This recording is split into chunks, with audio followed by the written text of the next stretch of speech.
Does it bother you that I'm not completely human? You are the most human person I have ever met.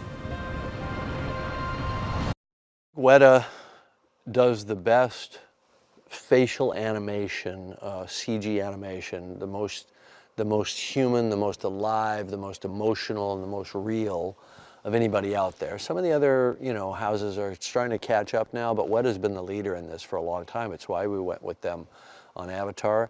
They broke ground with the Gollum character in The Lord of the Rings, with King Kong, and then with all of the Avatar characters. They really just for years have held the lead in this area. And so I knew that ALITA had to be done with them in order to create the reality in her face. Because like any movie where your main character is actually done through CG, and of course it's performance capture, so there's an actor, and Rosa Salazar is fantastic. I mean, she is our greatest asset, I think, on this movie. But it's all about this. If you can make the audience believe that that character is real in a tight close-up, and frankly, Weta are the only people that I trusted to be able to do that. I'm not your daughter. I don't know what I am. I do. You're the most advanced weapon ever. But that's just a shell. It's not bad or good. That part's up to you. He's been like a kid in a candy shop with this movie. He loves the process, he loves the performance capture, he loves the design elements, and so he was always very, very respectful of what I had written and of the world that Koshiro had created.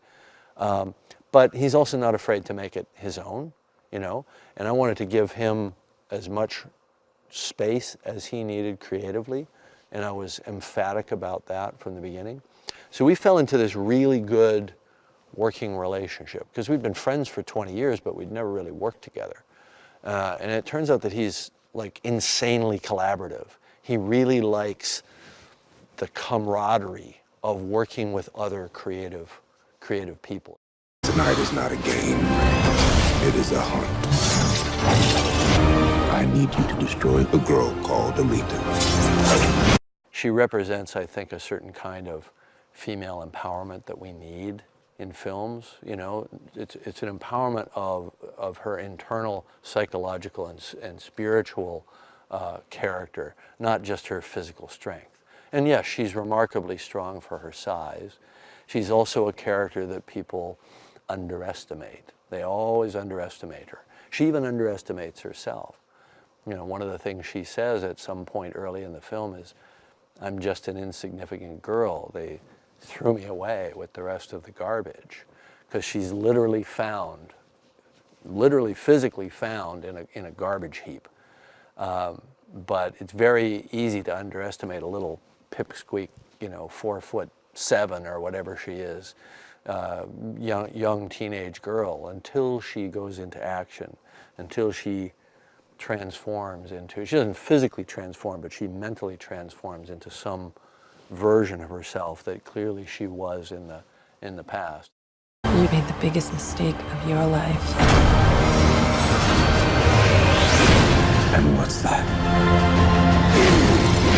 Underestimating who I am.